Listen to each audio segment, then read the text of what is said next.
Well, hey everyone, Dave Glover here again from Holistic Political Chat.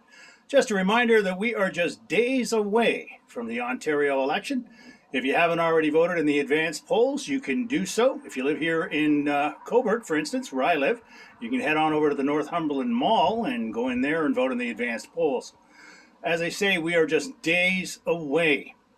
Now, when the legislature was dissolved, the NDP had just about 40 seats, and the Conservatives had 63, I believe was the final number when the writ was dropped.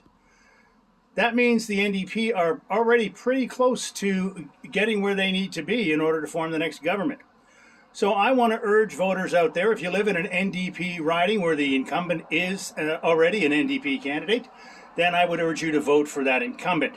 If you live in a riding where the Conservative is the incumbent and the Liberals have the best chance at defeating that candidate, then I would urge you to vote Liberal. I know a lot of people don't like strategic voting, but here's the facts in Ontario. We have three progressive parties. We have one Conservative or right-wing party.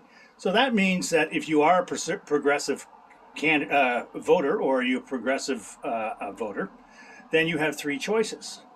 But if you want to vote for a government, that choice is a lot slimmer. Because there are three progressive parties, that means that the vote is split between three parties. With the Conservatives having just one Conservative party, there is no vote splitting, which means that Doug Ford can do exactly what he did in the last provincial election, which is slip up the middle and form a majority government.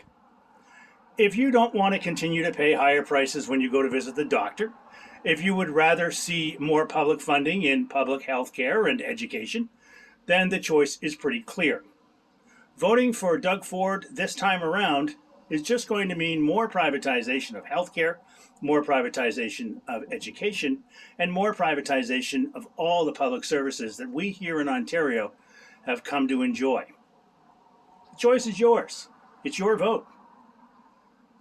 Vote wisely.